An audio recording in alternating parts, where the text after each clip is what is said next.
Bueno, de nuevo, buenos días a todos en este viernes de cumpleaños de Martín.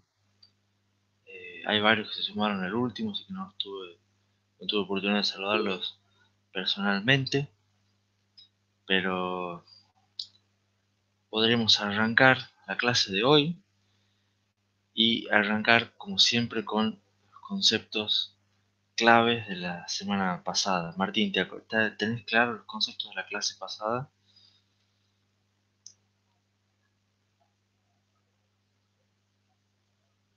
Por las dudas, digamos.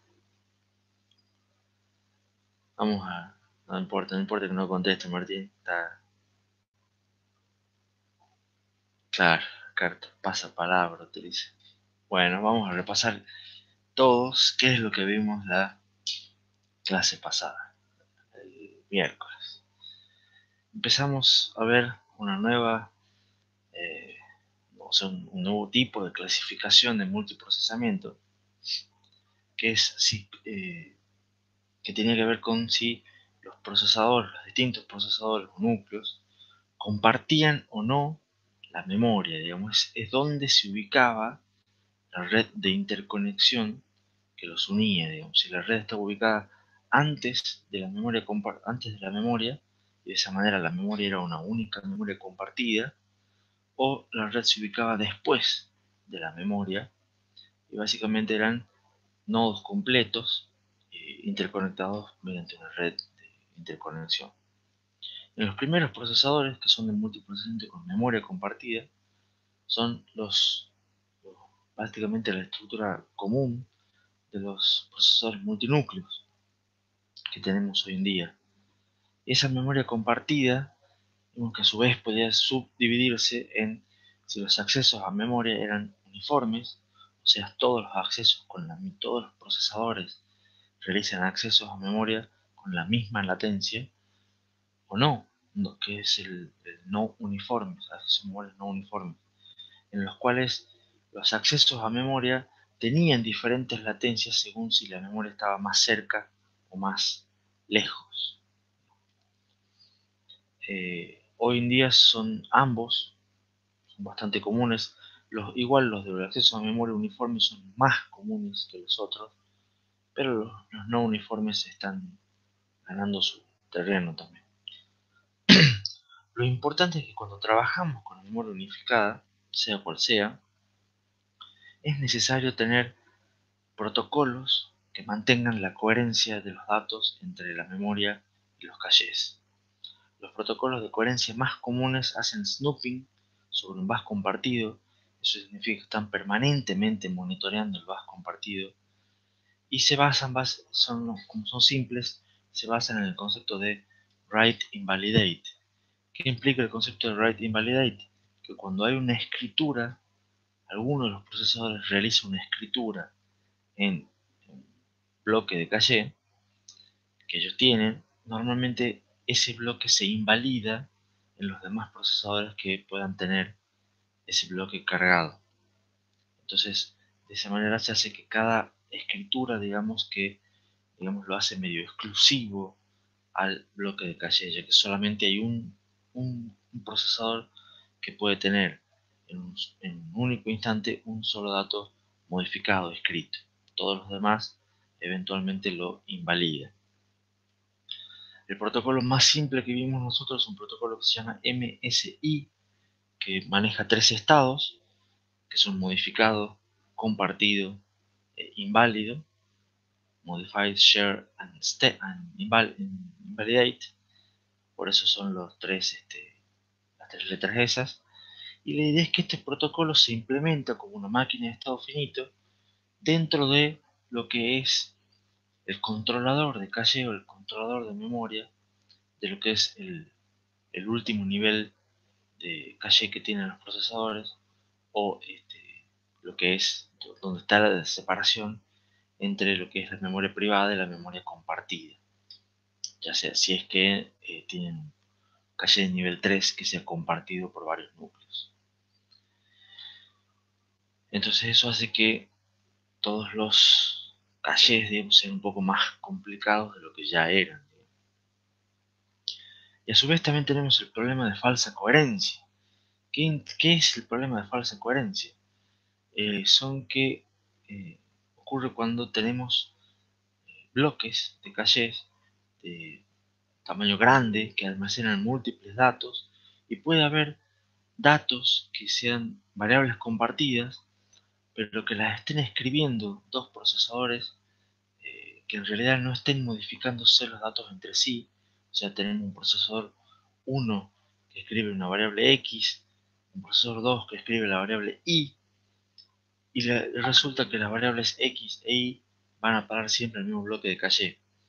Entonces, como cada vez que un procesador escribe un dato, se invalida el bloque en los demás procesadores, entonces van a estar permanentemente invalidándose eh, los datos, a pesar de que en realidad no es necesario que se invaliden los datos, porque eh, no se están leyendo ni escribiendo datos en conjunto, digamos. Entonces ese problema de falsa coherencia genera fallos innecesarios, genera tráfico por el bus innecesario, pero por suerte se soluciona simple, manejando unas buenas estructuras de datos y haciendo que en general los datos que sean globales o que sean compartidos no vayan a parar al mismo bloque de caché.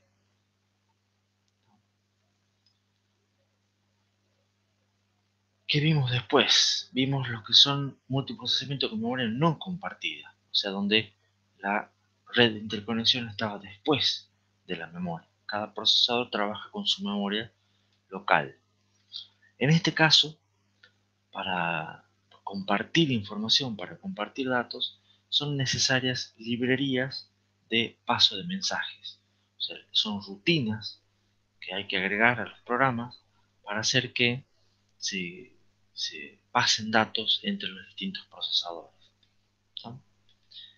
Estas multiprocesamiento con memoria compartida se hizo popular, y es popular en el sentido de que se pueden implementar clústeres de computadoras, clústeres completos de computadoras, que son conectados con redes de bajos costos, tienen una muy alta disponibilidad y son muy fáciles de escalar, que es un parámetro importante en el multiprocesamiento, a diferencia de los procesadores de memoria compartida. Estos clústeres, la idea es que están diseñados para aprovechar otro tipo de paralelismo, que es el paralelismo a nivel aplicación, directamente donde se hace que cada computadora corra una copia completa de la aplicación y se van pasando simplemente datos entre sí, ¿no? Esta idea de los clusters fue escalando tanto que hoy en día también dio lugar a lo que se conoce como Warehouse Scale Computers, que son las computadoras del tamaño del depósito. Son las grandes granjas de servidores que tienen Facebook, Amazon, Google, que proveen directamente lo que se conoce como software as a service. Directamente tienen un montón de pequeños servicios, en los cuales uno hace una consulta, ellos lo procesan a la consulta esa y te devuelven el resultado. Es lo que son la base hoy en día de lo que conocemos como cloud computing o procesamiento en la nube, ¿no? Al final de cuentas, o a nivel de arquitectura de computadoras, son un montón de servidores, todos corriendo el mismo software, que es la misma aplicación, eh, pero de manera totalmente distribuida y de manera tal que se puedan procesar distintas peticiones del mismo, de distintos datos, digamos, del mismo programa, todas de manera en paralelo, por supuesto. ¿Alguna pregunta o alguna duda con respecto a este repaso?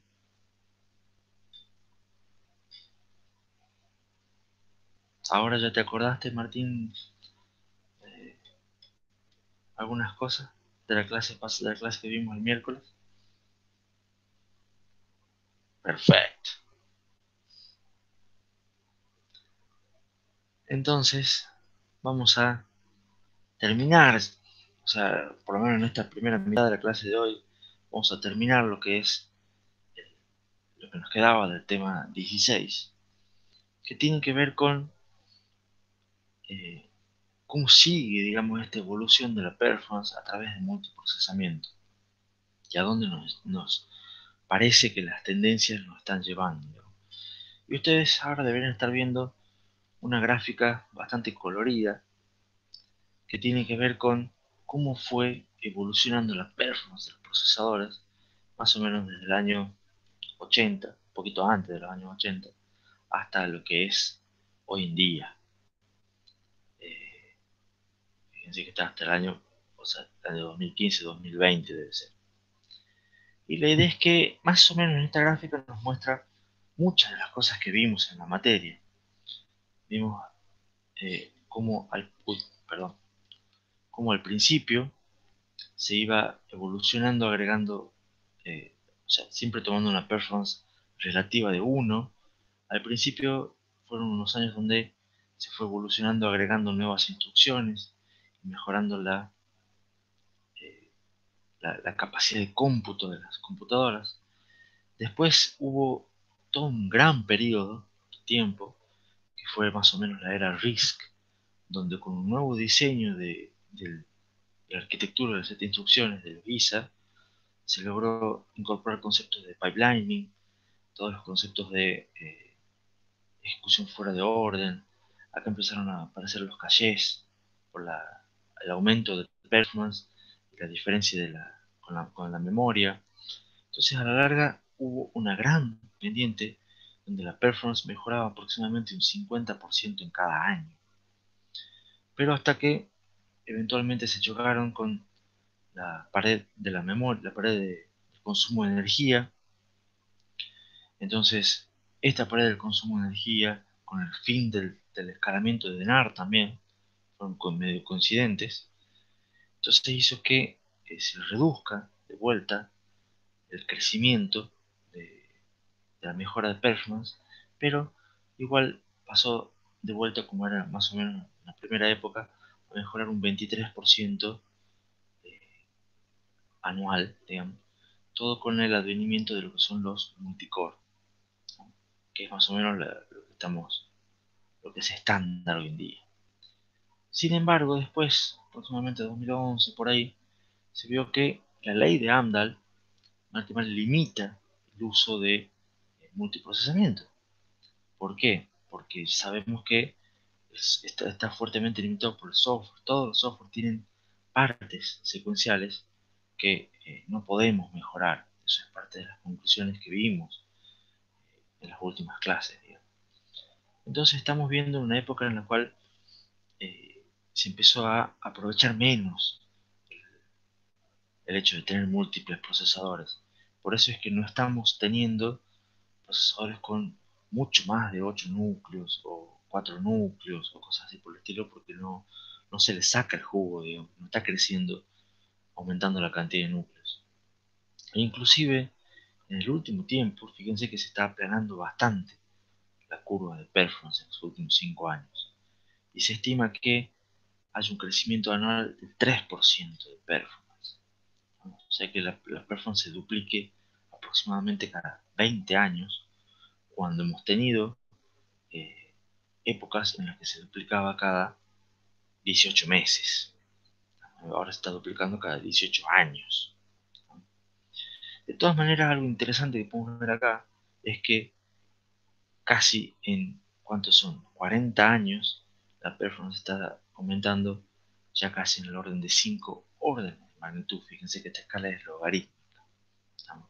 Lo cual es, como les dije de entrada, siempre el crecimiento, esto es tremendo. Ninguna otra industria en la historia de la humanidad tuvo un crecimiento similar, ¿no?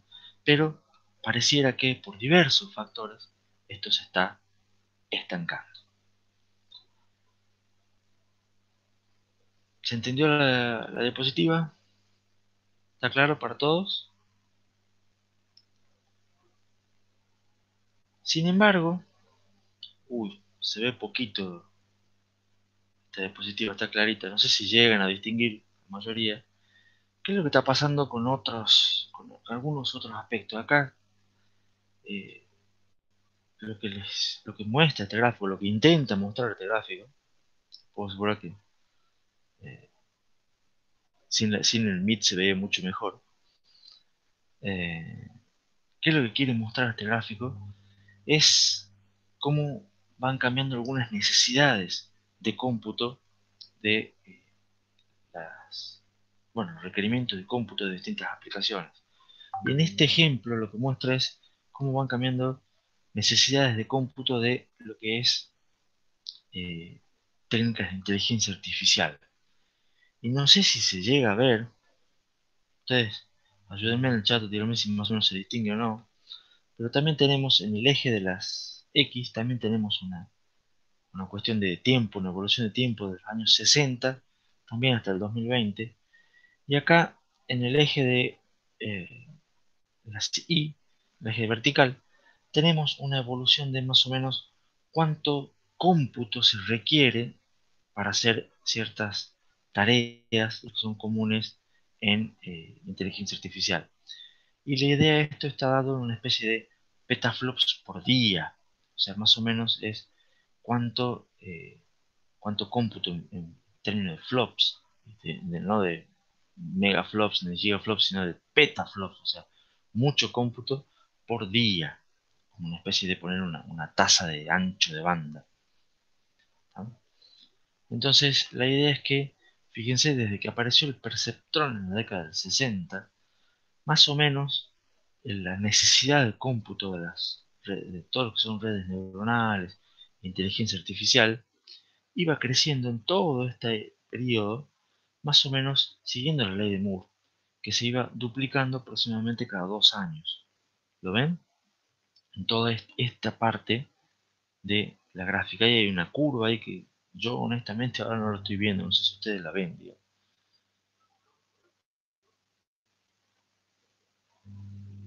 Bueno, ahí en el chat Nacho les da una idea, o si no, si eventualmente si ustedes tienen la diapositiva, en la diapositiva creo que se ve mejor, digamos. Pero ahí hay una línea que más o menos les muestra la tendencia de cómo va cambiando, digamos que sigue una tendencia relativamente lineal. Estamos con esta escala de ejes. Sin embargo, a partir de acá, a partir de lo que sería un 2012, 2013, se empieza a ver que esta tendencia de acá pasa a incrementarse de manera notoriamente más pronunciada. Entonces se ve que se empieza a tener otro tipo de arquitecturas que van evolucionando y van evolucionando de una manera que es diferente de lo que es la evolución que se tenía. ¿Y qué es lo que quiere decir esto?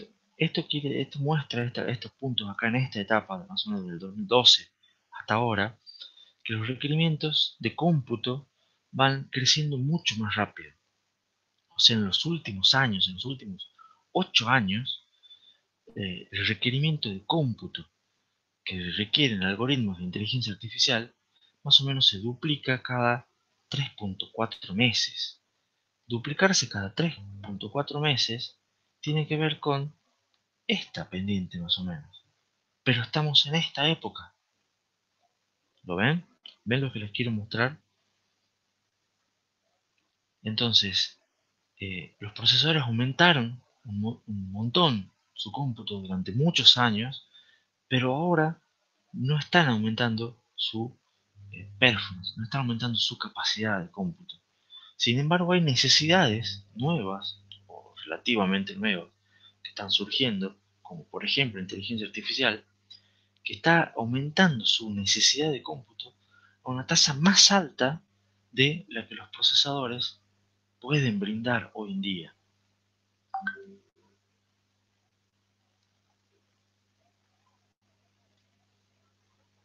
¿Se entiende la diferencia entre los dos gráficos?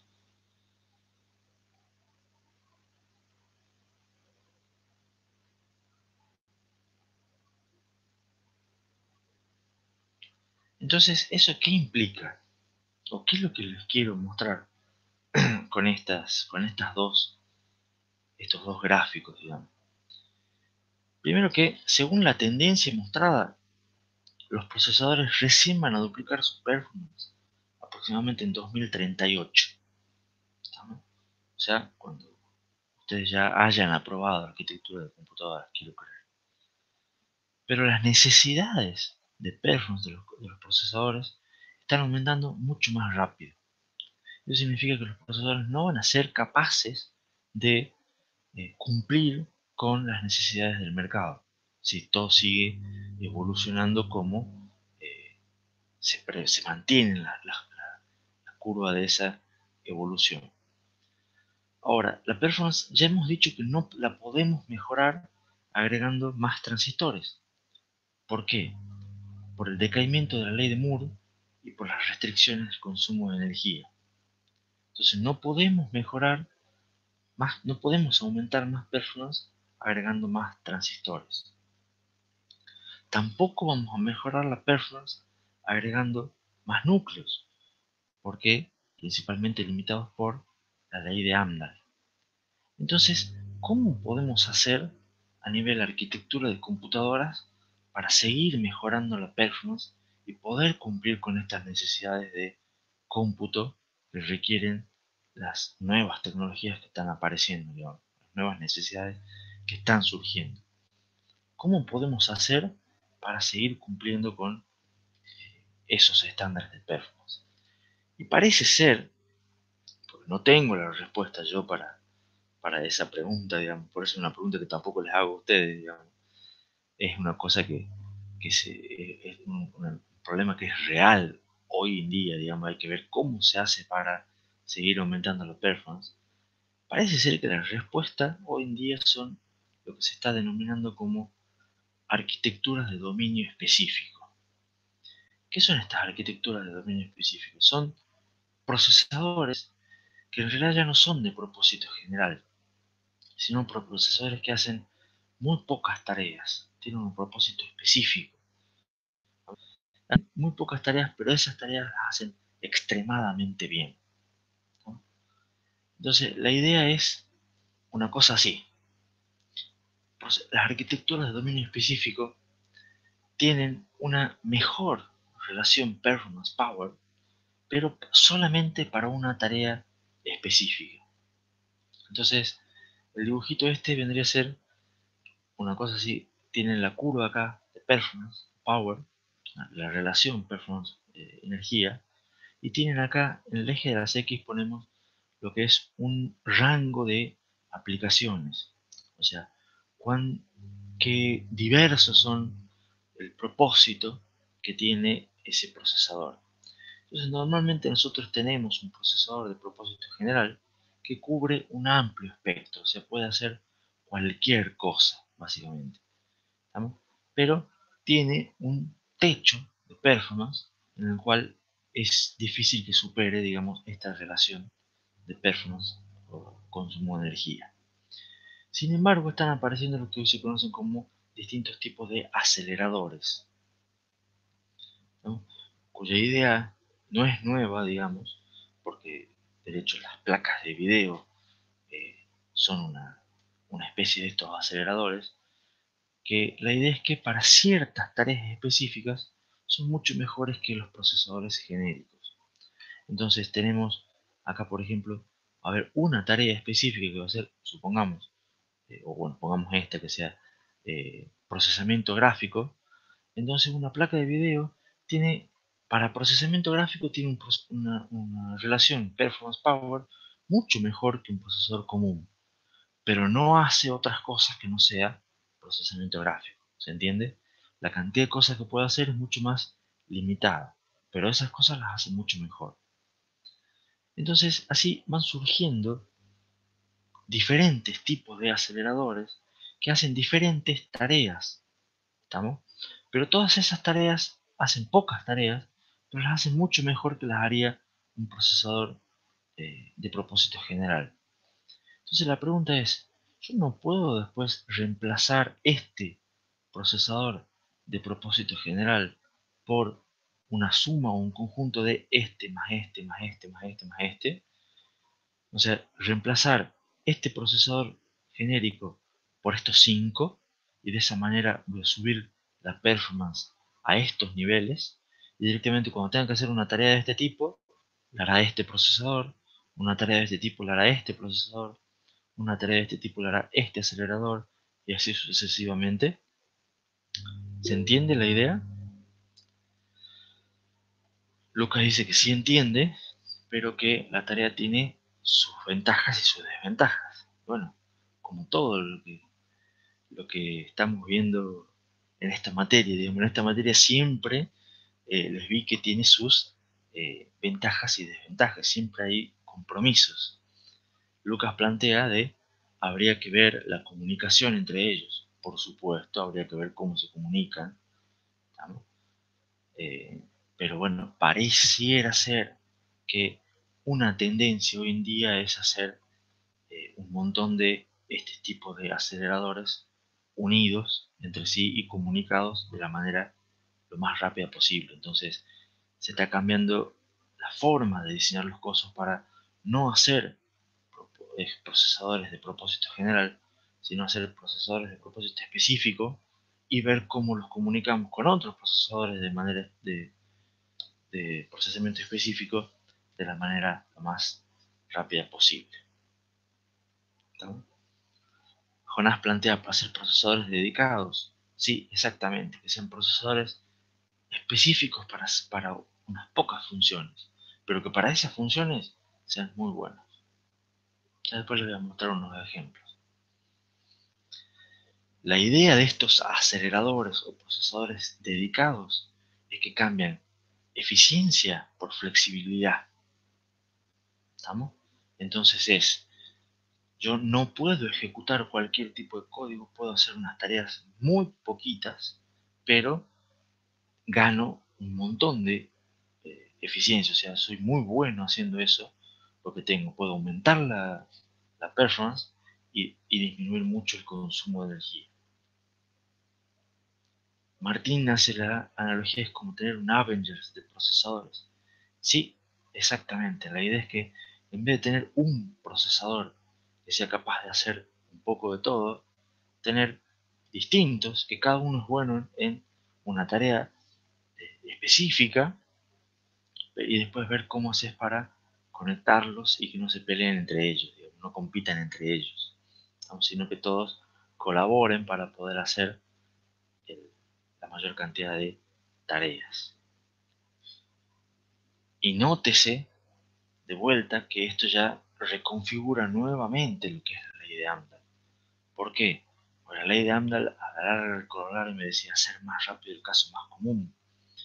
Entonces acá pasa por ser, bueno, ¿cuál de estos aceleradores pasaría a ser el más común? ¿Cuál va a requerir más área? ¿Cuál va a requerir más consumo de energía? ¿Cuál se va a ejecutar más tiempo? Entonces hay que ver hasta qué punto me conviene aumentar la performance de uno en detrimento del otro, y a ver cómo hacemos para que se haga un buen balance de todo esto. Entonces, está claro que no es una cuestión simple, ¿no? Pero parece que hacia ahí, hoy en día, parece que está tendiendo hacia esto, lo que es arquitectura de computadoras. Cuando hablamos de aceleradores, hablamos de una cuestión de paralelismo masivo. O sea, no hablamos de poner 8 núcleos y escalarlo a 16 núcleos o 32 núcleos. Estamos hablando de 1000 o más, o aumentar de 1000 para arriba. ¿Se entiende? O sea, cuando son específicos, son realmente masivos para la ley. Son todas altamente especializadas. Explotan al máximo que se pueda lo que es el principio de localidad. La idea es, trabajan con sus conjuntos de datos y entonces para sus tareas específicas, la idea es que prácticamente evitan ir a buscar datos a memoria. Los cargan una vez y ya tienen todos los datos. Es la idea. De esa manera optimizan la jerarquía de memorias para estructuras de datos específicas, ¿no? Y la idea es, por supuesto, lo que planteaba Lucas, es reducir totalmente el mínimo los overhead que pueda haber por comunicaciones. O sea, por ejemplo, ¿cómo hacemos para optimizar la jerarquía de memoria? Yo busco un programa, analizo cómo es la tasa de fallos para ese programa, ¿no? Cómo sería la jerarquía de memorias ideal para ese programa, el tamaño de caché ideal para tener la menor cantidad de fallos, y hago un procesador que tenga exactamente ese tipo de caché con esa jerarquía para ese programa. Entonces, de esa manera, para ese programa, yo voy a tener una jerarquía de memorias ideal, pero no va a funcionar para otro programa. Bueno, no importa. Yo para este programa maximizo la performance. ¿Se entiende? A veces también las arquitecturas de dominio específico tienen directamente operaciones especiales, o sea, instrucciones especiales, ¿no? Se diseñan agregados a Lisa, de los cuales RISC-V es ideal para este tipo de cosas, de manera tal de son instrucciones específicas que solo sirven para hacer esta tarea, no sirven para ninguna otra cosa, pero para hacer esta tarea son muy eficientes. Y a su vez también pueden generarse tipos de datos especiales, ¿no? Que solamente sirven para hacer esta tarea, pero para hacer esta tarea son los mejores tipos de datos que hay. Entonces, no importa si, entonces yo no son cuestiones de manejar enteros o puntos flotantes, que yo en un ISA común tengo que manejar ambos. Acá directamente hago una cosa específica para el problema específico que quiero resolver. Entonces, estas arquitecturas de dominio específico se basan en un codiseño entre hardware y algoritmos. Los algoritmos que uno tiene deben ser modificados para aprovechar al máximo el nuevo hardware. Y a su vez el nuevo hardware debe ser diseñado para aprovechar al máximo los algoritmos y sus estructuras de datos. La idea es, el objetivo es acelerar la solución de un problema de manera global, o sea, de manera visto como un todo. Revisemos bien eh, el algoritmo, revisemos bien la estructura del procesador, ya no hagamos nada que sea genérico. Especifiquemos al máximo para obtener lo mayor performance posible o la mayor relación performance-energía posible. ¿Me siguen hasta acá? ¿Se entiende lo que es estas arquitecturas de dominio específico?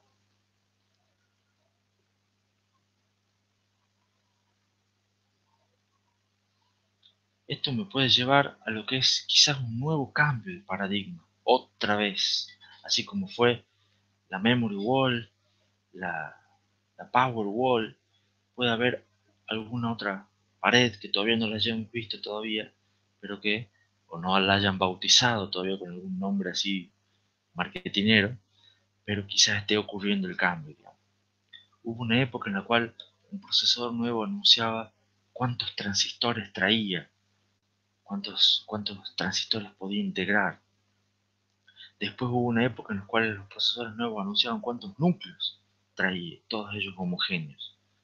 Hoy en día, un procesador es directamente una mezcla heterogénea de varios procesadores. Y algo ya vimos nosotros en el tema anterior. Ahora lo vamos a ver llevado al extremo. ¿Se acuerdan cuando en el tema anterior vimos procesadores heterogéneos y la arquitectura Big.Little? Ahora les voy a mostrar un poco más completa la arquitectura Big.Little. Pero antes me pregunta Rodrigo en el chat si las arquitecturas de dominio específico son más caras de diseñar. Y en cierto aspecto sí. ¿Por qué? Porque vos vas a tener... eh, en realidad, no sé si son más caras en realidad. En algún aspecto sí y en otro no. ¿Por qué? Porque por un lado vos sí vas a tener que rediseñar un montón de cosas para hacerlo específico. Pero por otro lado te va a dar una ventaja de performance power que no la vas a obtener de otro modo. Entonces capaz que la gente diga, sí, pago por esto. ¿Se entiende? Entonces es más cara, pero el costo-beneficio es mejor. Entonces, capaz que a la larga sea conveniente. Por lo pronto ahora pareciera ser que la tendencia apunta a que sí, pero lo vamos a ver en un par de años en arquitectura de computadoras. Yo les voy a contar, sí, mira, fue así, o les voy a decir, no, surgió esta otra idea que es mejor, pero por ahora parecería que, a pesar de que puede ser un poco más costoso el nivel de desarrollo, sea conveniente. Y les muestro algunos ejemplos. Claro, Juan dice cuando la volvemos a cursar en 10 añitos. No hace falta quizás volver a cursarla, pero quizás cuando, si ustedes en 10 añitos vuelvan a ver así algún video de la clase, y vamos a ver si esto se mantiene o no. O van a ver los procesadores que ustedes compren dentro de 10 años y capaz se acuerden de esta clase de arquitectura de computadoras o no. Ya veremos. Les muestro algunos ejemplos de arquitecturas de dominio específico. Ah, está bueno, dice Nacho, o los procesadores que fabriquemos. Muy bien, buena observación la de Nacho. El procesador Exynos 9820 del Samsung Galaxy S10. Yo lo veníamos viendo lo empezamos a ver allá lejos en el tema 9, cómo era el pipeline, cómo eran las unidades funcionales que tenía. Después lo volvimos a ver el tema pasado y les conté que tenía dos procesadores M3 hechos a medida, con dos procesadores Cortex A75, más cuatro procesadores Cortex A55. Y eso, la idea era que tenía este procesador M3 tiene un excelente paralelismo nivel de instrucción, single threaded, o sea, para, para un solo thread. Y después tenía los otros dos procesadores y los otros cuatro procesadores, que eran más chicos, que tenían una arquitectura big.little en 4+4. ¿Se acuerdan de eso que vimos en el tema pasado? Entonces uno ahí dice, yo tengo un procesador, este procesador tiene 8 núcleos. Y es verdad, este procesador tiene 8 núcleos. Vamos a ver, hasta ahí era lo que yo más o menos les había contado, y era verdad, y así lo venden al procesador, un procesador octa-core. Sin embargo, los 8 núcleos no son iguales. Lo que no se le dice o no es tan conocido de este procesador, sigue siendo el mismo procesador Exynos 9820, es que también tiene un procesador de video, o sea, tiene una placa de video, básicamente integrada dentro del mismo chip. Y esa placa de video tiene 12 núcleos. ¿No? O sea, este procesador de video Mali G76 tiene a su vez 12 núcleos. Trabaja de otra manera, digamos. Es otro ISA, ya no es un procesador, o sea, no es un ISA que ejecute el ISA de ARM V8, y son 12 núcleos en otra configuración que no es big.little. Estos son totalmente memoria compartida, porque son otro tipo de procesadores, son procesadores que apuntan a procesamiento gráfico. Y toda esta idea de este procesador de video es como si fuera un input-output processor. O sea, es un acelerador específico para gráficos. Además tiene un procesador especializado para redes neuronales, un procesador específico para procesamiento de datos de tipo de redes neuronales, que tiene dos núcleos, ¿no? Eso vendría a ser arquitectura de dominio específico. Además tiene otro procesador encargado de hacer el modem, para que se encarga de todas las redes de comunicaciones que maneja el teléfono, todo lo que es CDMA, todas las redes 3G, 4G, LTE, todas esas cuestiones las maneja todo un procesador. Entonces, en realidad, ¿cuántos procesadores tiene, cuántos núcleos tiene el procesador Exynos 9820?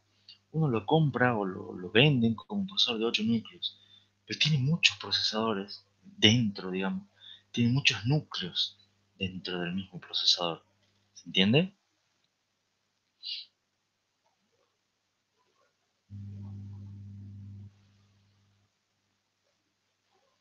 Y a su vez, siguiendo con Samsung, la idea, Samsung anunció en sus últimas conferencias que a partir de este año, la segunda mitad de este año, por supuesto habrá que ver si lo mantiene con todo este tema de la pandemia, pero tiene anunciado los procesadores nuevos que salgan en la segunda mitad del año 2020, incorporar a todo esto un montón de núcleos que sean basados en la arquitectura RISC-V, esos equipos de alta gama. ¿Y qué harían esos núcleos? Va a haber un núcleo encargado de todo el procesamiento de las redes 5G. O sea, agreguémosle a todo esto otro procesador más específico para redes 5G, que acá todavía estamos en pañales, pero en los países asiáticos ya está un poquito más desarrollada. Va a haber además otro núcleo basado en RISC-V encargado de el procesamiento de los sensores de imágenes para ello, o sea, todo lo que captura la cámara, que directamente lo sean las cámaras, digamos, todos lo que son sensores de imagen y todo lo demás, porque no, tiene varias cámaras, directamente van a tener un procesador específico para encargarse de manejo de todas las imágenes que son captadas por eso. Más, además, van a agregar otro procesador más encargado de manejo de seguridad, para incorporar seguridad internamente en el núcleo. Entonces, fíjense, todos estos núcleos son nuevos, basados en RISC-V y se suman a lo que ya tienen. O sea, ¿cuántos núcleos va a tener, cuántos procesadores va a tener, digamos, eh, lo que es un solo chip, digamos, que se vende como un solo procesador que sacará Samsung, digamos? Tiene un montón de, en realidad, procesadores, todos, por supuesto, de algún modo comunicados entre sí, todos conversando entre ellos, interconectados entre ellos mediante algún bus. Entonces, fíjense realmente que la arquitectura ya no es una cuestión de tenemos un gran procesador, sino tenemos un montón de procesadores y que hacen cosas muy específicas.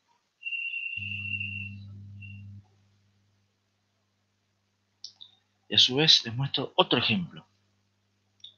¿Se acuerdan que allá lejos, en el tema 2, cuando estábamos hablando de el costo y el proceso de fabricación de circuitos integrados, les comenté un procesador que tenía Wafer Scale Integration, que era un procesador, era del tamaño de toda la oblea?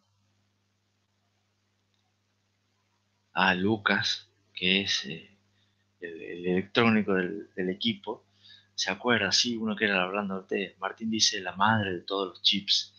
Bueno, era un procesador que era enorme, ¿se acuerdan? Y yo les dije que ese procesador, Cerebras, exactamente, bien Jonás, ese procesador ejecutaba una única tarea.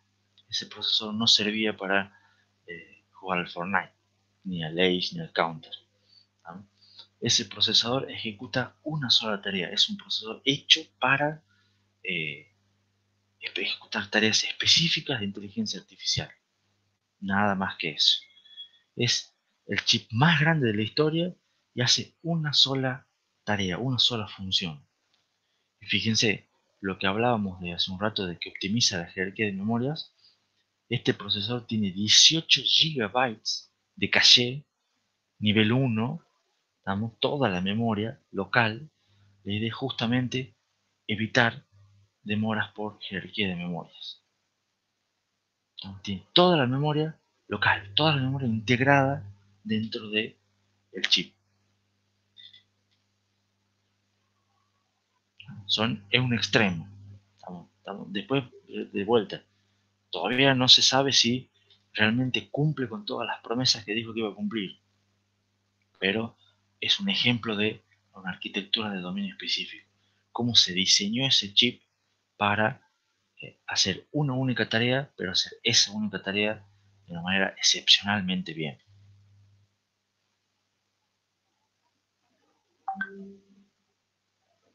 Ahí tienen dos ejemplos.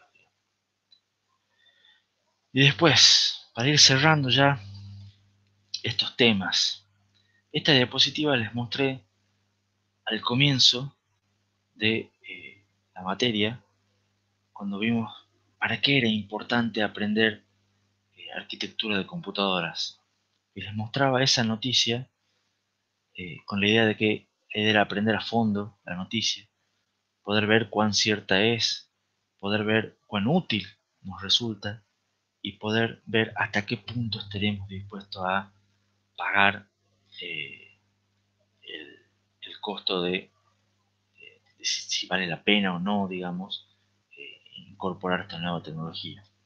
Antes de seguir metiéndome con esta diapositiva, Lucas plantea en el chat: igual tendría problemas de las partes defectuosas que vienen en una olea. Sí, señor. Habrá que ver cómo los resuelven los de Buffer Scale. Exactamente, está contemplado con redundancia o algo así. La manera en la que ellos resuelven es con redundancia. En realidad, en vez de 18 GB tiene más, pero, o sea, por ejemplo, con respecto a 18 GB de memoria tiene más, pero saben que de entrada va a haber partes que no van a funcionar.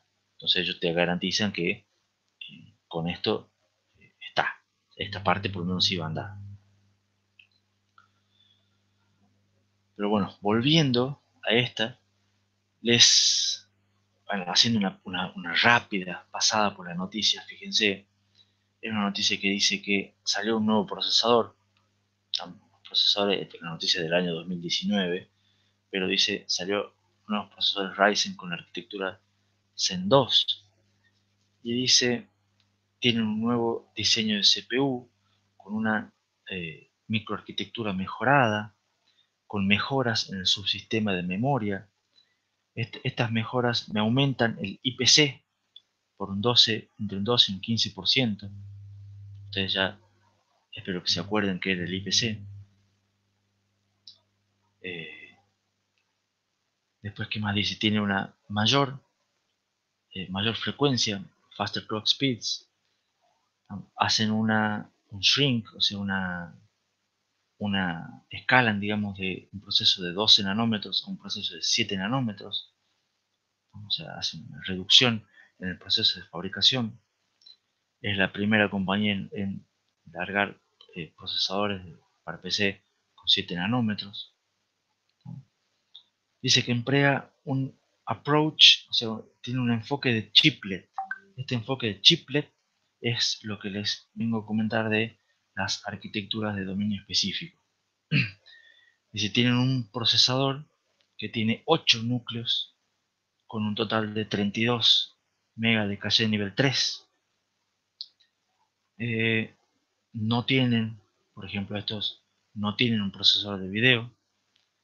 Todas las funciones de Northbridge, por ejemplo, la interfaz con la memoria principal, PCI Express, otras conexiones de alta velocidad, son directamente manejadas por un segundo chip, digamos, que se conecta a los núcleos a través de un nuevo bus que se llama Infinity Fabric, que es caché coherent, o sea, implementa protocolos de coherencia de caché. ¿Por qué? Porque este nivel 3 es compartido. La compañía tiene los dos dados, los dos chips dentro de dentro de un mismo empaquetamiento. Bueno, tiene varias cosas, tiene varias mejoras, que las cuales duplica el tamaño del caché, duplica la velocidad de PCI Express, porque utiliza PCI Express 4.0, aumenta el ancho de banda de la de RAM. Fíjense, el 3900 dice que tiene dos de estos CPU dies, o sea que tiene en realidad 16 núcleos, uno de los chips de entrada-salida, te ofrece hasta 12 núcleos, una frecuencia pico, fíjense, no les dice cuánto es la media o la mínima, la base les dice cuánto es la pico, 4.6, o sea que tiene también escalado de frecuencia. Y después, bueno, hay un montón de otras cosas que tienen que ver con precio y todo lo demás. Pero fíjense cómo en una sola noticia hay un montón de temas que hemos visto en la materia, desde lo que son temas de IPC, de acá que hemos visto en el tema 9, hasta jerarquía de memorias, bases, coherencia de caché que estamos viendo en este tema, arquitecturas de dominio específico, etcétera, etcétera, etcétera, en una sola noticia. Plantea Lucas Sí, que ahora salen nuevas familias.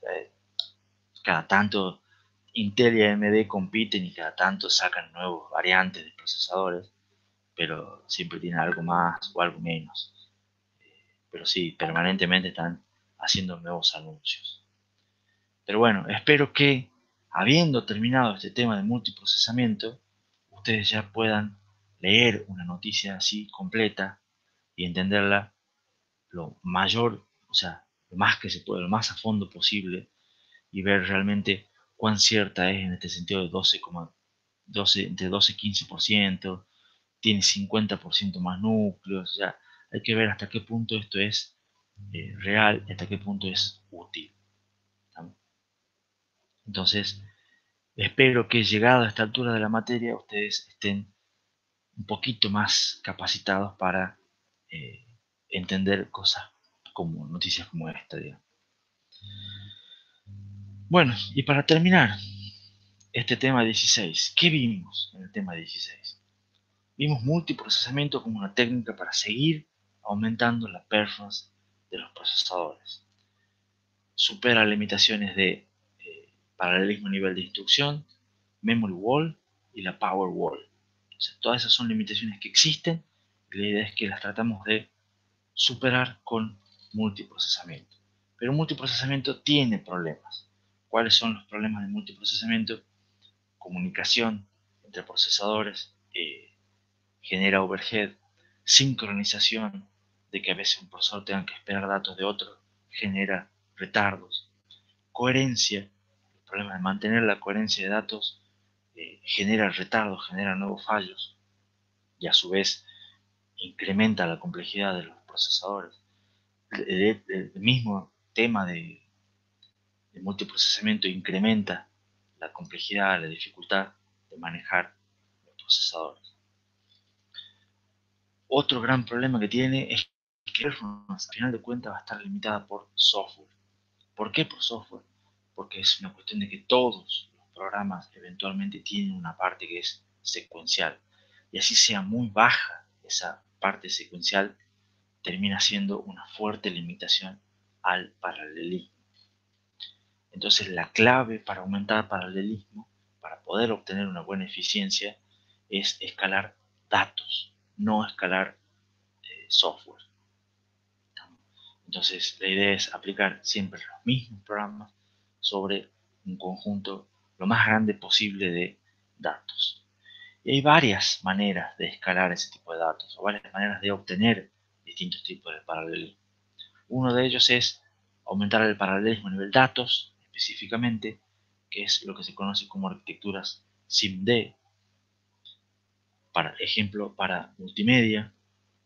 Otra idea de escalar paralelismo es aprovechar el paralelismo a nivel threads y utilizar multithreading, que es la técnica más común es multithreading simultáneo, SMT. Eh, Después vimos lo que es acceso a memoria compartido, acceso a memoria uniforme, que genera problemas de coherencia de caché. Vimos lo que es necesario implementar protocolos de coherencia mediante una máquina de estado finito. Vimos sistemas de acceso a memoria compartida no uniforme. Vimos clusters de acceso no compartido a memoria que se comunican mediante paso de mensajes. Estos son interconexiones de computadoras completas mediante redes de bajo costo con alta disponibilidad. Es que escalaron a ser granjas de servidores que proveen cloud computing y estas aprovechan la paralelismo a nivel aplicación. Me faltó poner eso en el resumen final. Y vimos que al final vimos que se está escalando la mejora de performance y que haya un posible nuevo cambio de paradigma en los cuales se empiecen a implementar arquitecturas, o sea, el aumento de performance esté dado por un multiprocesamiento pero totalmente heterogéneo, en el cual sean directamente procesadores muy diferentes entre sí que se comunican para hacer arquitecturas de dominio específico. Ya queda la diapositiva de agradecimiento y con eso estaríamos terminando el tema 16. Justo a tiempo para hacer un recreo. Está todo fríamente calculado, Martín. ¿Alguna pregunta antes del recreo?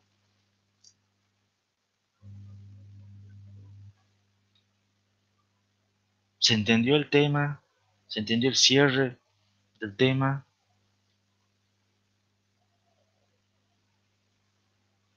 Bueno, entonces hagamos el recreo nomás, tranquilos. Hasta son las 9:01 según mi computadora. Vamos hasta las 9:11 y retomamos empezando el tema 17.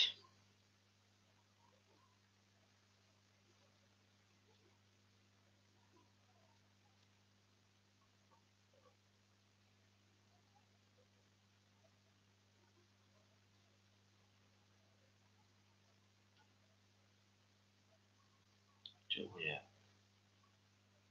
ir preparando.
Bueno, estamos como para volver.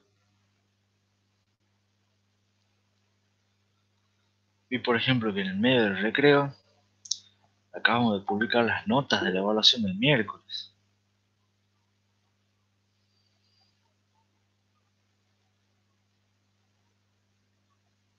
Bueno, en el medio de la clase, yo me enteré recién, me enteré en el recreo.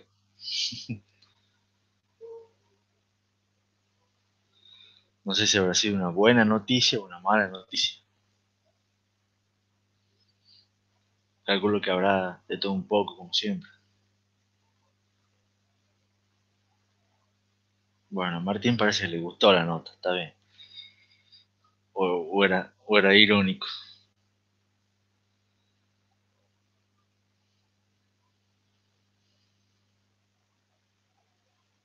está bien. Bueno, vamos a empezar el tema 17, que son conceptos de seguridad.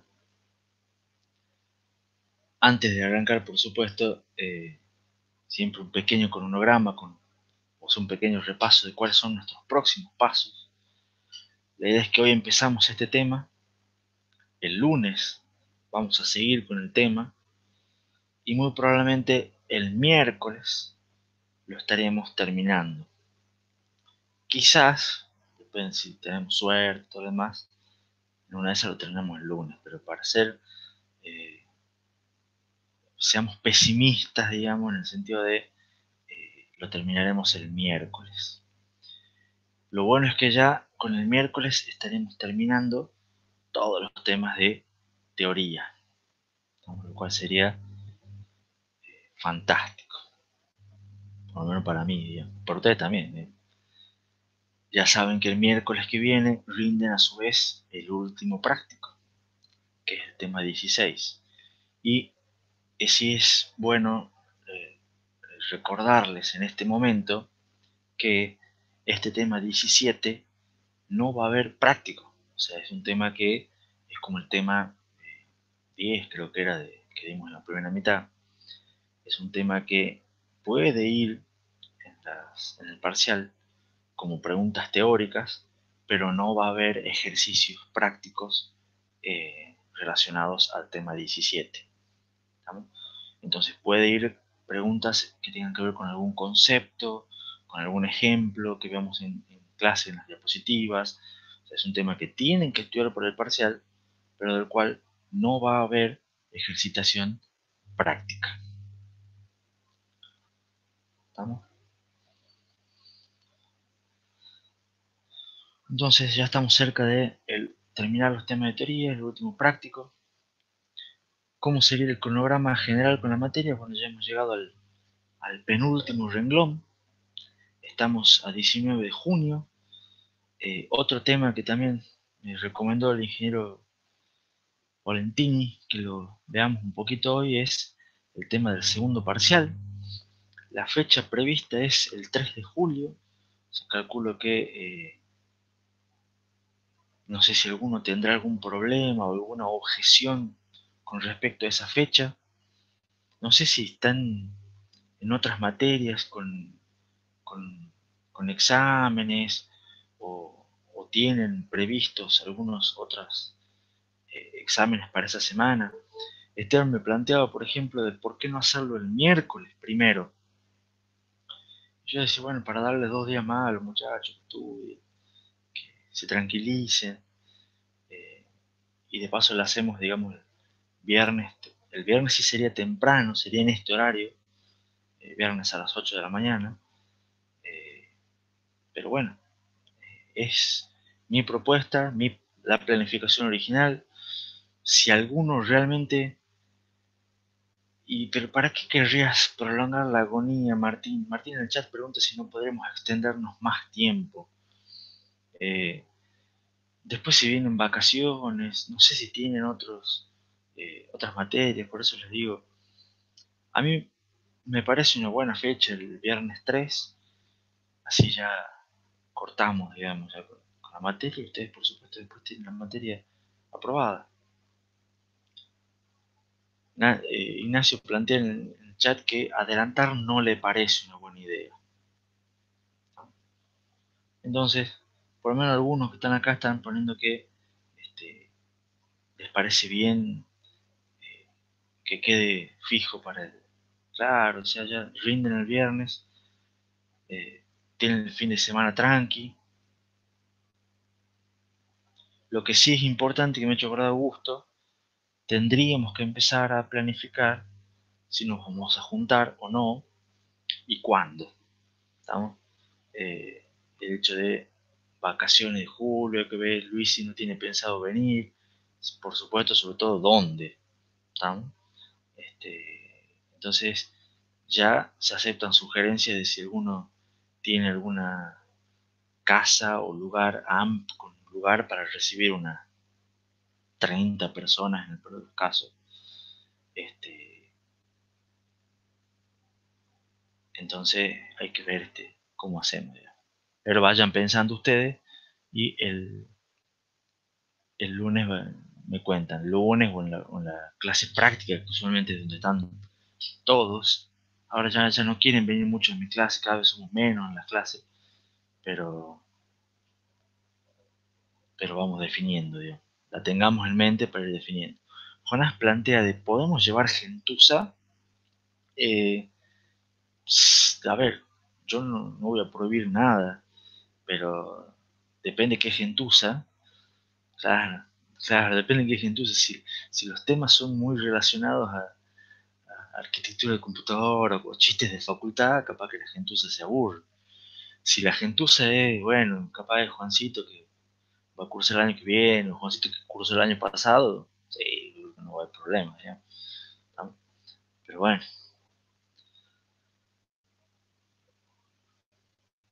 entonces eso depende, como siempre, ¿ya? Depende para qué también. Claro, hay un ejercicio en Risk 5 a la entrada. No, normalmente no tomamos ningún tipo de ejercicio, ningún tipo de entrada. Eh, pero bueno, capaz que... Además, hay alguno acá que ya fue alguna hamburguesada. A ver, creo que no. Ah, Pablito Burgos, si está despierto, Pablito fue a la hamburguesada el año pasado. No sé si está Pablito acá.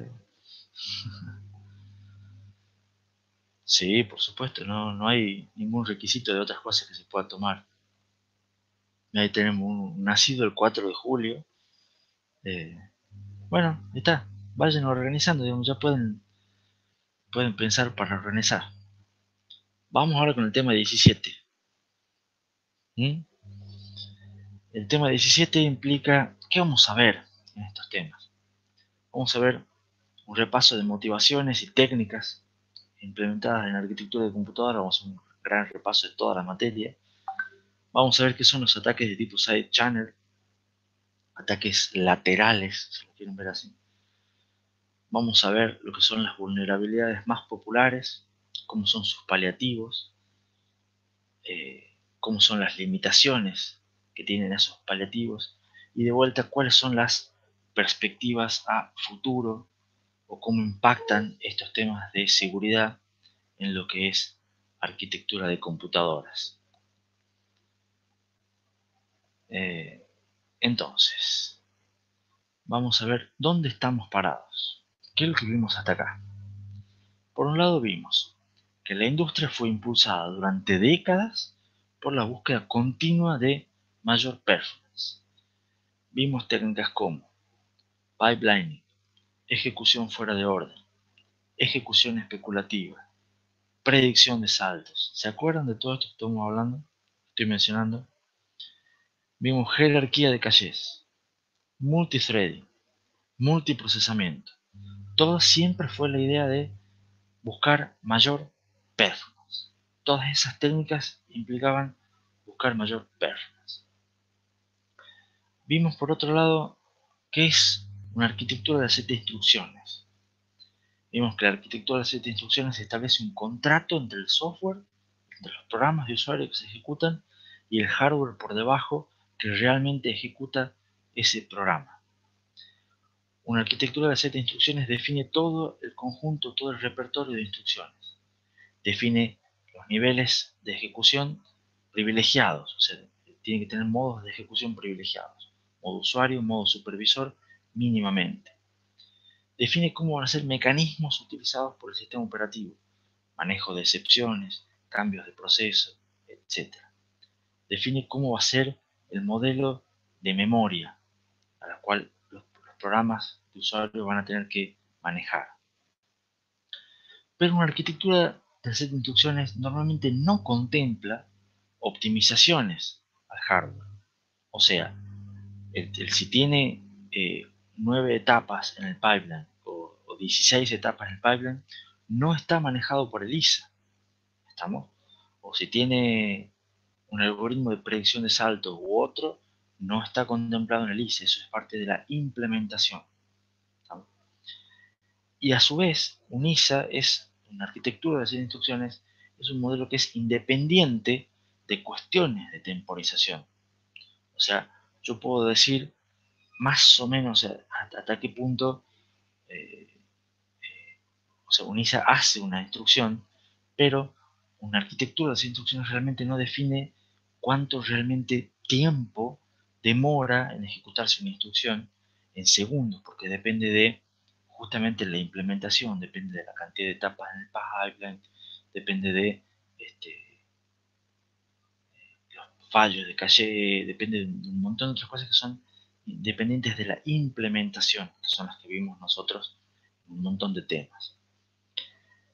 Lo importante es que a nivel arquitectura del set de instrucciones, a nivel ISA, si un programa respeta las especificaciones del ISA, la ejecución se garantiza como correcta. O sea, el programa va a poder ejecutarse, va a dar el resultado correcto en cualquier implementación de ese ISA. ¿Está claro? Se supone que las implementaciones te ejecutan de manera correcta esos ISA. Es lo que hicimos nosotros a lo largo, digamos, de la materia. ¿Está claro hasta acá estos repasos? Después, otro tema que es repaso. Los programas de usuario normalmente usan instrucciones que se las conoce como instrucciones no privilegiadas. Son instrucciones de ISA que las puede ejecutar cualquier programa. Y es el sistema operativo usualmente el que usa instrucciones privilegiadas. Entonces se debe mantener siempre en el procesador un estado, ¿no?, que indique cuando se está ejecutando las instrucciones privilegiadas y las instrucciones no privilegiadas. Normalmente todas las instrucciones, todos los programas de usuario se ejecutan en un entorno de memoria virtual. ¿Estamos? El sistema operativo es el que maneja las tablas de páginas de cada programa. Y es la unidad de manejo de memoria, la Memory Management Unit, la que se encarga de la traducción de direcciones virtuales a direcciones físicas. ¿Se acuerdan todo eso? O espero que se acuerden de todo eso. Las entradas de la tabla de páginas contienen, a su vez, bits de protección para evitar que programas accedan al espacio de direcciones de otros programas. Y siempre se solicitan servicios al sistema operativo a través de llamadas al sistema. Entonces se proveen instrucciones que cuando el programa de usuario quiere hacer algo que no puede hacer o que no tiene permisos para hacer, pide un servicio al sistema operativo. Entonces hace una llamada al sistema operativo, el sistema operativo ejecuta en modo privilegiado y después le devuelve el valor, lo que tenga que devolver al programa de usuario. ¿Estamos? Es el sistema operativo el que se encarga de cambiar el proceso y guardar el estado. Vamos bien hasta acá con el repaso. ¿Se acuerdan todo?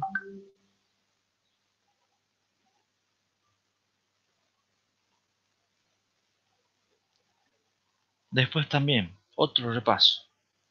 Los procesadores modernos están compuestos de varios núcleos. Normalmente trabajan con memoria compartida. No todos implementan algún tipo de protocolo para mantener la coherencia de datos.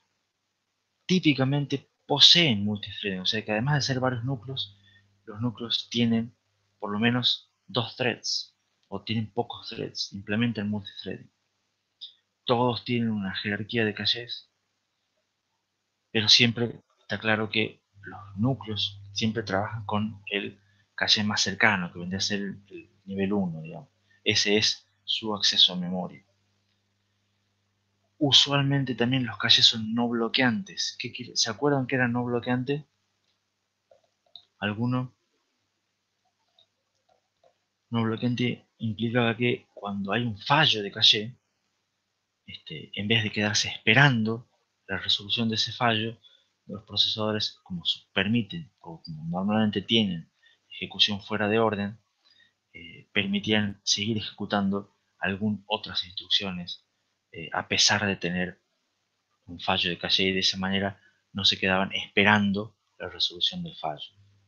Se permitía que el procesador siga ejecutando otras instrucciones fuera de orden. Entonces, con todo ese repaso que era necesario para introducir estos temas nuevos, resulta que son procesadores que funcionan bastante bien. Todas las técnicas que vimos en la arquitectura de computadoras hacen que la computadora ande bien.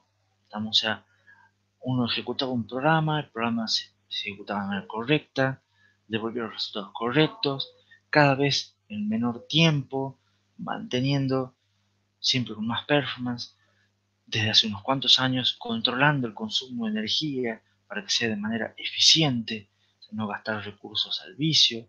O sea, estaba relativamente bastante bien todos los procesadores.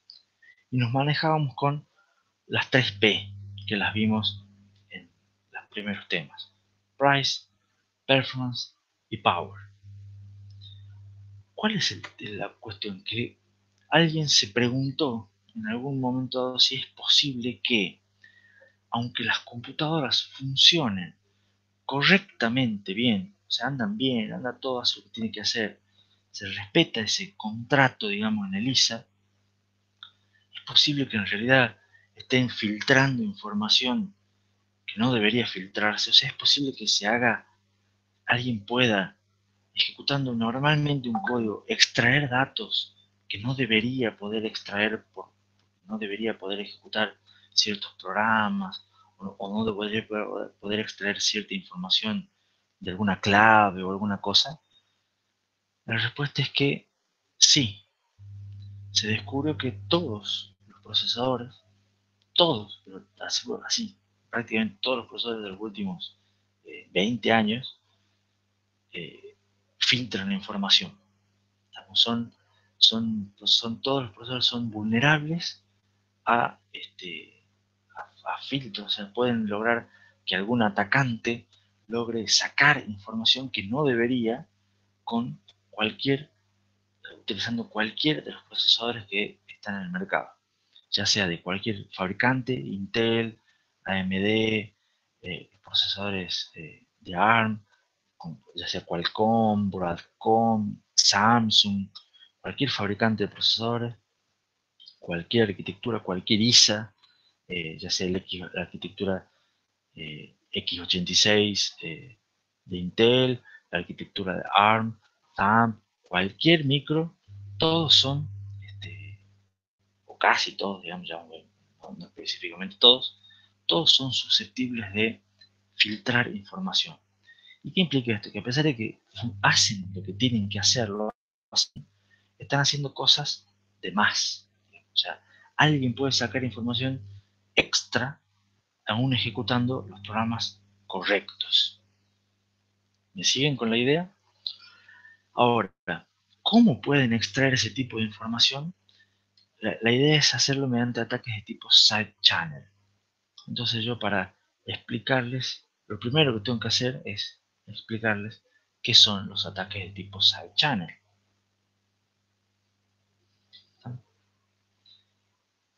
Estos ataques se los llama ataque, digamos, porque no es que nadie le está pegando a nadie, pero son, digamos, intentos de obtener información, digamos, de manera no convencional, y la idea es que están basados en mediciones físicas indirectas. O sea, las dos palabras esas son claves. Las tres. Por un lado son mediciones, o sea, se busca medir algún parámetro. Esos parámetros son en general parámetros físicos, o sea, parámetros de temperatura, parámetros de tiempo, o cosas así, o sea, medir con cronómetros, medir con termómetros, medir con osciloscopios, o sea, siempre son variables físicas y son indirectas. Es importante que se eso también en cuenta.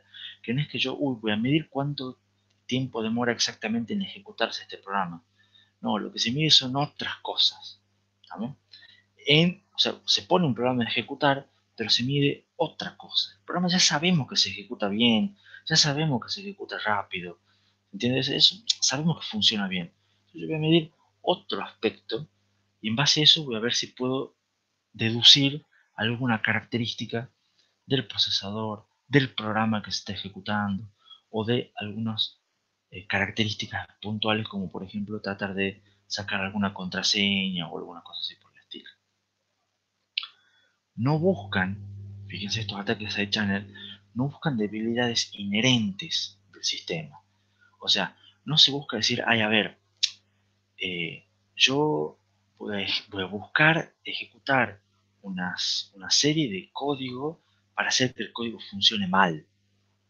¿Estamos? No, no, el código no busco hacer que el código funcione mal, busco que el código funcione bien. ¿Se entiende? O sea, el código va a funcionar bien. Pero yo con ese funcionamiento correcto quiero medir cosas. ¿Se entiende la idea del indirecto? Entonces, que la operación normal de un sistema produce ciertas variables físicas. Esas variables físicas pueden ser medidas y de esa manera se busca deducir información sobre el sistema mismo. Por ejemplo, se busca medir la duración de ciertas operaciones. ¿Cuánto tiempo tarda en hacerse tal cosa? O ya vamos a ver ejemplos de esto. ¿Cuánto tiempo se demora en hacer tal cosa o en hacer tal otra? O sea, ya después les voy a dar ejemplos más puntuales. Pero siempre son duración en tiempos. Se buscan mediciones de consumo de energía. Entonces, se prueba, por ejemplo, varios algoritmos de encriptación de varios números de seguridad y a veces resulta que un procesador cuando tiene que eh, o se logra ver que cuando un procesador está realmente desencriptando algún dato, encriptando con la clave correcta, realiza más tareas. Entonces, como realiza más tareas, ejecuta más parte del coso y consume más energía. Entonces, a veces si uno le pone una clave que sabe que no va a funcionar, el sistema rápido se da cuenta que la clave no es. Entonces consume poca energía. Pero con la clave correcta, consume más energía. Entonces, quizás midiendo distintos consumos de energía uno puede obtener cuál es la clave correcta de un sistema. A veces se miden también sonidos producidos por el sistema. Sobre todo a veces hay sistemas que producen partes mecánicas, como los discos rígidos, tienen movimientos, tienen vibraciones. Esas vibraciones a la larga producen sonido, que los sonidos son imperceptibles, bueno, muchos de ellos son imperceptibles para nosotros, pero no para algún electrónico, digamos, que esté midiendo ese tipo de sonido. Entonces, quizás analizando ciertos patrones de acceso a datos y ciertos ruidos que producen los discos rígidos al acceder a ciertos datos, es posible reconstruir la información que está grabada. ¿Estamos? O a veces, por ejemplo, otro ejemplo es cuando un usuario tipea ciertas características en su computadora, es posible deducir en base a cómo tipea el tipo ciertas características, ciertas contraseñas, ciertas cosas puntuales de la forma de tipeo que tiene la persona. ¿Estamos? No importa qué tipee, o sea, el que tipee va a ir encriptado, ver todo lo demás, va a funcionar perfecto. Pero según cómo tipee la persona su contraseña, uno va a poder si uno mide la frecuencia de presión con la cual ingresa el usuario, digamos, va a poder obtener o va a poder tratar de obtener cómo es la contraseña. ¿Se entiende más o menos la idea de estos ataques side channel? Siempre son, de vuelta, mediciones físicas, siempre son indirectas. Entonces me plantea Lucas en el chat, me dice, de hecho, un dato que no tiene tampoco tanto que ver, pero lo mencionó, hicieron un hackeo escuchando lo que dos personas hablaban en una habitación con una computadora a través de la vibración de un disco duro. Sí, exactamente, esa es una de las que mencioné, digamos. Grabar el sonido de las pulsaciones de las teclas para robar su frase. Hay un montón de técnicas que son técnicas indirectas, de vuelta.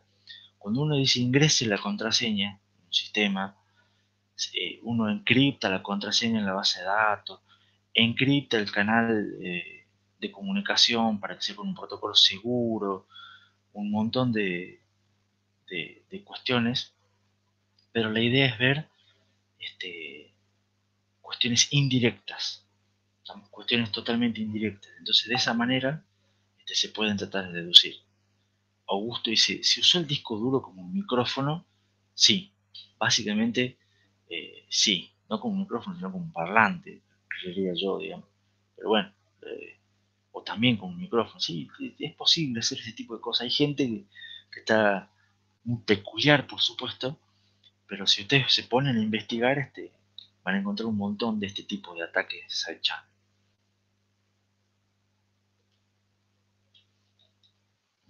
Ahora, una cosa interesante, la idea no es nueva, ¿no? Los ataques de tipo side channel se los usaba un montón. Hay también en chat Jonás plantea que hay una película. Sí, estos ataques son viejos, o sea, eh, se los conoce de hace mucho tiempo, se los usaba de muchas maneras en, en los espías, en la Guerra Fría. En esa época surgieron este tipo de ataques. El tema es que nunca se los había utilizado, en particular en procesadores, siempre se lo había atacado desde otro punto de vista, y, y después lo que tiene es que hubo unos ciertos ataques hace relativamente poco tiempo, que alguien se puso a pensar en estos ataques side channel y dijeron, che, pero esto puede ser grosso, puede ser realmente importante. Y se enfocaron en ataques de tipo side channel a procesadores. ¿Estamos? Pero ataques de tipo side channel hay de hace un montón, en muchas películas de espías eh, o de Guerra Fría o cosas así, aparecen, digamos.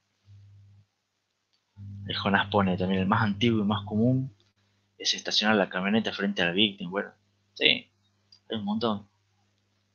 Pero ahí Juan plantea que quiere hacer un laboratorio de este tema. Sí, podríamos, quizás no este año, o sea, no lo vamos a hacer este año, pero quizás para años posteriores, digamos.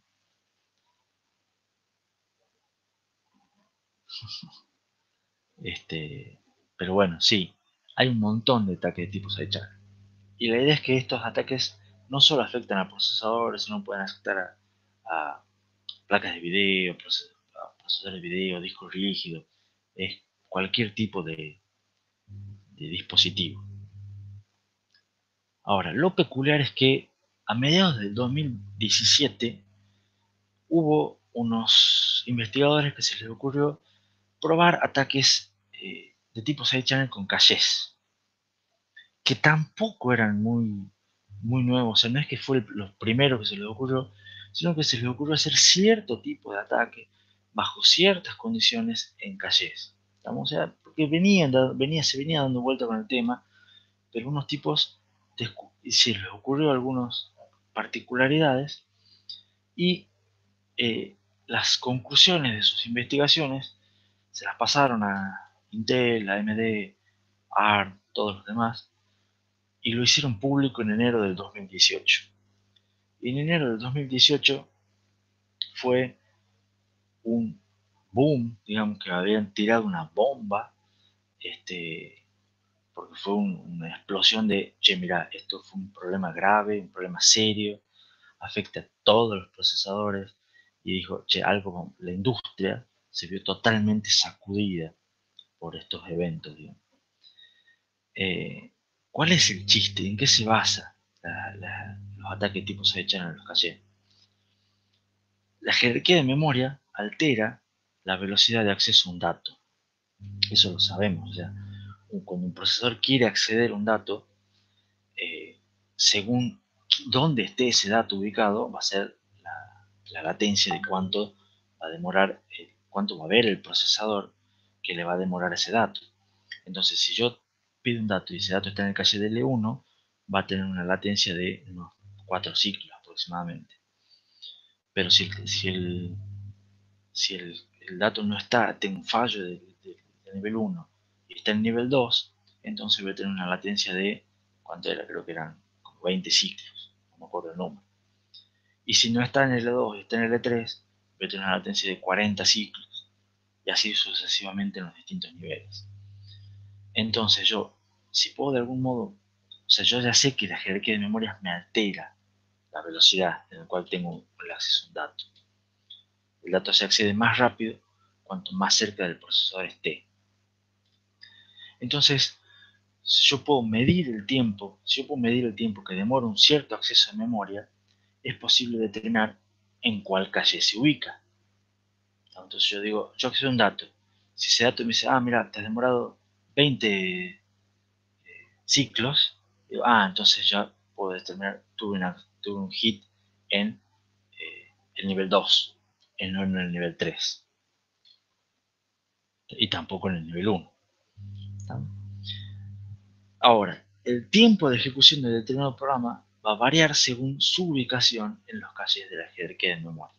Esto lo sabemos, pero la idea es que a alguien se le ocurrió, che, con esto, yo puedo aprovechar para acceder a datos que no debería, o puedo aprovechar para acceder a, a datos que no tendría que tener acceso, a datos que se supone que están encriptados y todo lo demás.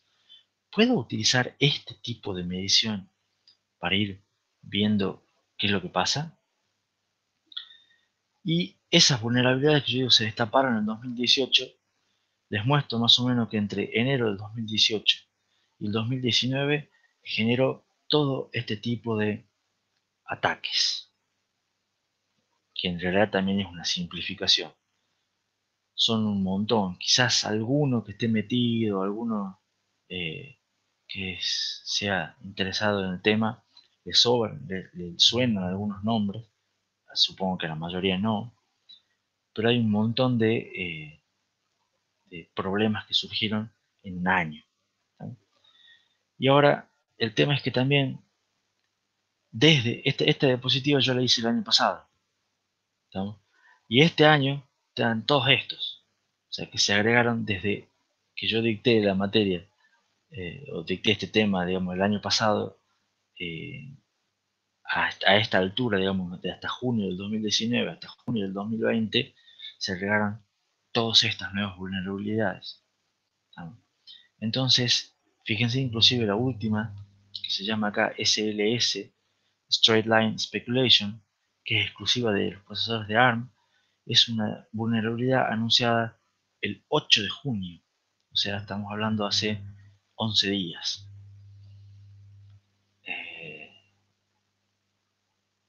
Entonces, ¿qué es lo que les quiero mostrar con este dispositivo? Que más o menos se estima que hoy en día en promedio se está descubriendo una nueva vulnerabilidad cada 20 días. Entonces, cada 20 días surge algún problema en algún procesador. Estamos en algún procesador, alguna familia, ya sea Intel, ya sea AMD. A veces surgen, deja pasar un poquito más de tiempo y surgen un montón todas juntas, porque son varias que son parecidas. Pero es un tema que hay mucha gente a nivel mundial investigando y hay muchos avances en el tema, y así como surgen vulnerabilidades, surgen lo que se conoce como los arreglos y los parches para minimizarlas, ¿no? Pero es un tema que se destapó una olla en enero del 2018 y esa olla está permanentemente sacando cosas nuevas. ¿Vamos bien hasta aquí? ¿Alguna pregunta?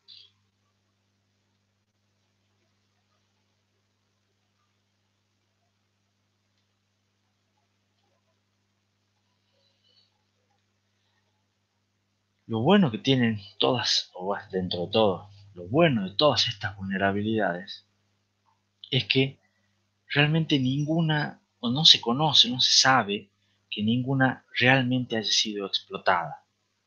¿Estamos? O sea, son vulnerabilidades que se saben que existen en los procesadores, pero no se sabe que hayan sido utilizadas por alguien para efectivamente eh, filtrar información. O sea, se sabe que se puede filtrar información, pero no se sabe que nadie lo haya hecho realmente. ¿Estamos? ¿Por qué? Porque son vulnerabilidades que son difíciles, en cierto modo, de implementar.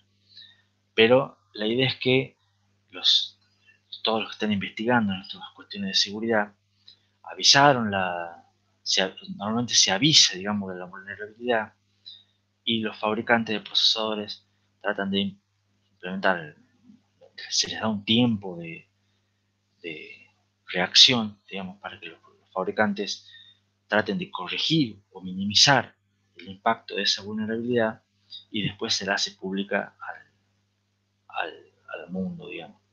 Entonces ya cuando se la hace pública se supone que ya está medianamente corregida o medianamente minimizada. ¿Tá? Entonces ya los atacantes que quieran intentar explotarla ya tienen, no solamente se les enseña, digamos, cuál es la vulnerabilidad, sino que además se dice ya está medianamente corregida. ¿Tá? Ahora, a muchas no se las puede solucionar de manera sencilla, ¿tá? Porque afectan cuestiones que son inherentes al diseño de los procesadores modernos. Entonces, normalmente solo lo que existen son paliativos, que en inglés son mitigations. O sea, se busca decir, bueno, esta puede impactar tanto, bueno, yo te ofrezco un paliativo en el sentido de que te afecte lo menos posible, si es que te afecta. ¿Estamos? Pero muchas no tienen solución, digamos, nunca va a haber un sistema que sea 100% seguro. ¿Estamos? Esos paliativos, esas mitigations, pueden ser por hardware o pueden ser por software. De hecho, muchas veces son por software. ¿Estamos? O sea, son problemas del hardware, pero que lo soluciona el software. El software, estoy hablando de lo soluciona el sistema operativo o lo soluciona la BIOS. ¿Estamos? Y la idea es que esos paliativos reducen el impacto de la vulnerabilidad. Pero normalmente esos paliativos implican una reducción de performance. ¿No? A veces entre un 5 y un 20% de la reducción de performance, con una media más o menos del 10%. Entonces ahora les propongo que paren un poco la pelota y piensen. Fíjense todas las cosas que ustedes tienen que hacer a nivel eh, microarquitectura para aumentar un 10% la performance. O sea, a veces es agregar caché o agregar unidades funcionales, aumentar las etapas de un pipeline, si tienen que romper la cabeza para aumentar un 10%, para que después alguien venga y le diga, ah, no, pero anda mal, tu procesador filtra información, tenés que hacer esto y vas a perder un 10% de performance. Sí, pero, o sea, ya es performance que primero la ganaste y que, o sea, ustedes ya saben que el juego, el counter les anda bien y ahora les dicen, no, no, pero en realidad cuando juega el counter está filtrando información. Para que no filtres información y hacerlo más seguro, vas a tener que andar un 10% más lento. Nadie va a querer reducir la performance de sus computadoras para hacerlas más seguras. Bueno, algunos sí, pero va a ser una cuestión de vuelta. ¿Qué queremos? ¿Más seguridad o más performance? Y va a ser un nuevo compromiso.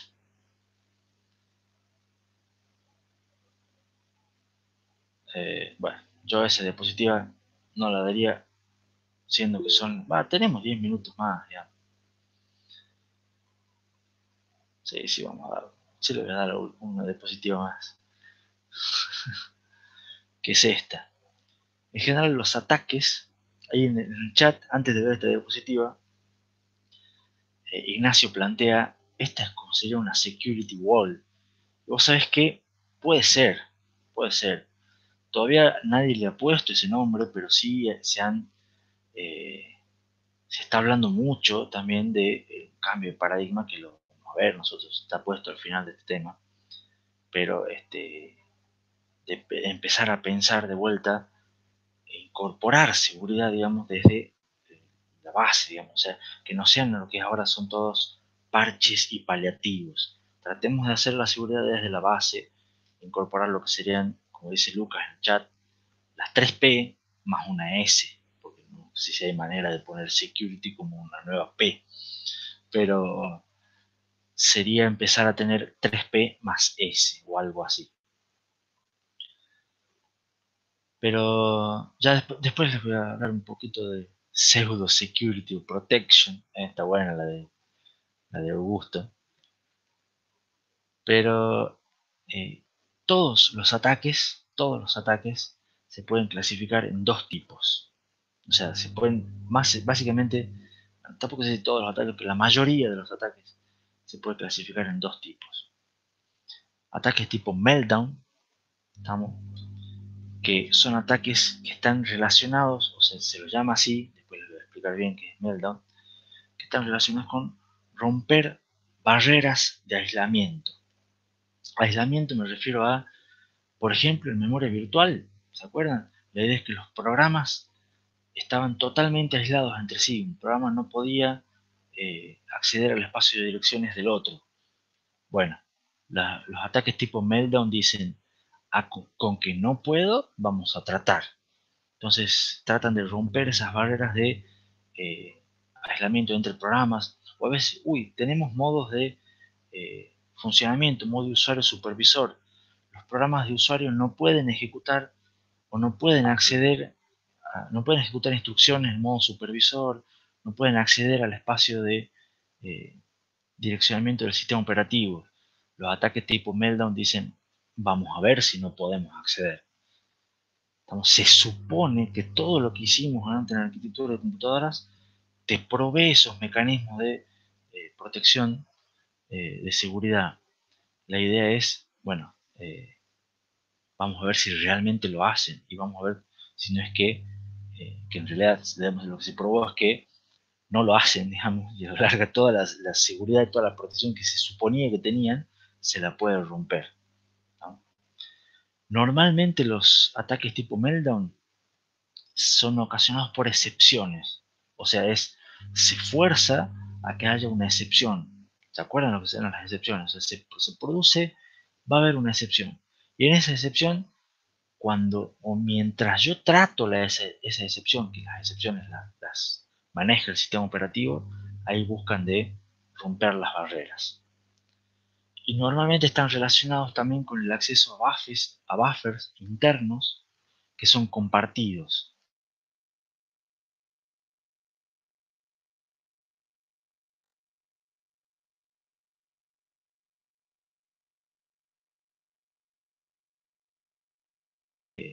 Caché y tenemos que tener un write through o write back para no hacer lento y priorizar las escrituras sobre la lectura, agregábamos buffers y agregábamos buffers y agregábamos buffers. Hola, hola. Ah, bueno.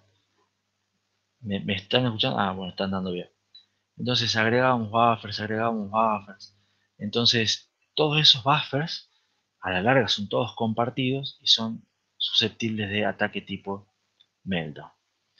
Por otro lado están los ataques tipo Spectre, que tienen que ver con ejecutar código de manera especulativa, con la ejecución especulativa. Tienen que ver con la predicción del flujo de datos o de control. La idea es que buscan manipular ese flujo de datos sin generar excepciones, porque si fueran excepciones serían tipo Meltdown, y tratar de hacer, ejecutar de manera especulativa instrucciones que produzcan algún tipo de cambio en los cuales no sea el deseado. Todos estos de acá son los ataques tipo Meltdown.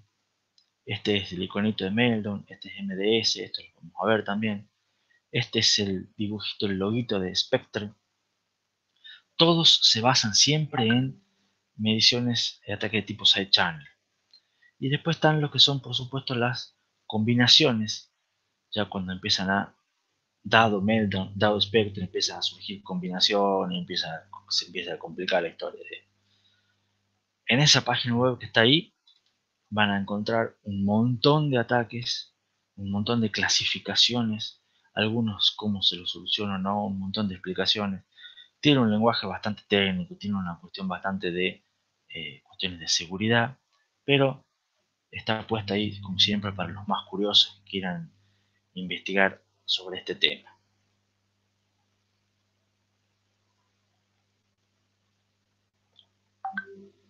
Entonces, esas más o menos son los dos tipos de ataques. Ya ahora sí corto acá, di una diapositiva más,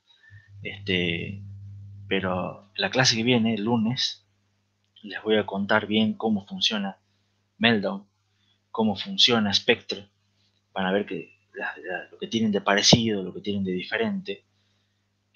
Vamos a ver cómo entra el tema de los ataques side channel acá para obtener mediciones, y después les voy a contar también otras variantes, pero lo vamos a dejar para el lunes. Así que yo diría que cortemos acá. ¿Tienen alguna pregunta?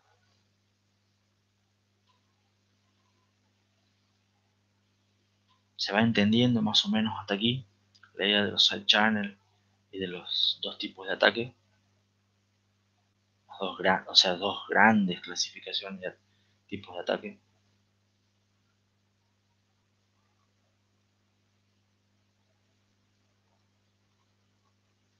No. Gracias, Nacho, por contestar. Ahí parece que Jonás tiene una pregunta.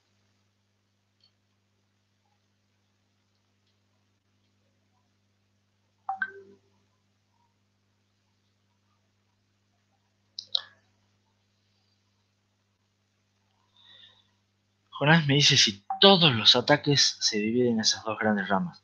En realidad no todos, no son todos, pero sí te podría decir que es un porcentaje muy alto, digamos, el 80 o 90% de los ataques, vos lo podrías clasificar como un ataque tipo Meltdown o similar, o un ataque tipo Spectre, según qué es o cómo sea lo que está buscando explotar.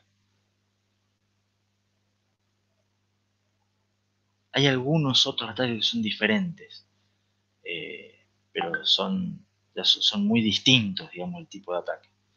Entonces, muchos ataques en general caen dentro de esa clasificación. Son los dos más grandes.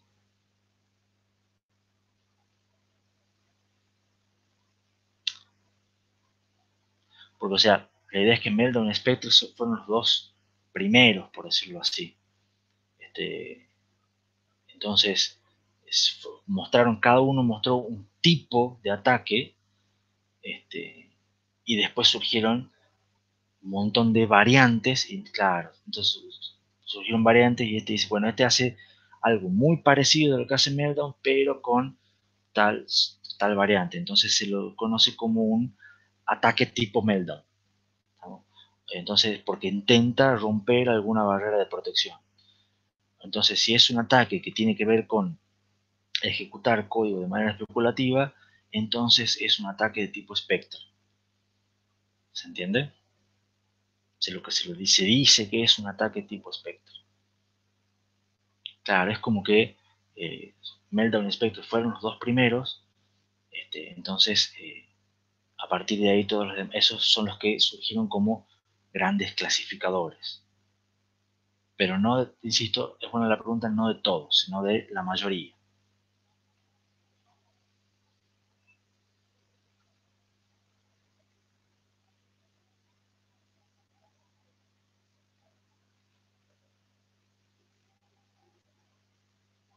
Bueno, ¿alguna otra pregunta?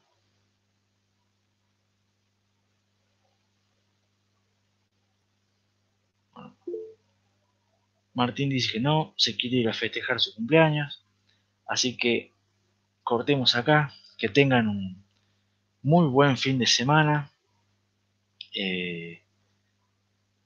Que aprovechen, descansen, estudien para el práctico de multiprocesamiento, que es el último. Descansen también. eh, Quédense en sus casas, ya se pueden juntar hasta 10 nomás, pero nos volvemos a ver nosotros virtualmente el lunes, el mismo horario, mismo canal, y ya veremos cómo termina el día Martín. Hasta luego chicos, que les vaya muy bien.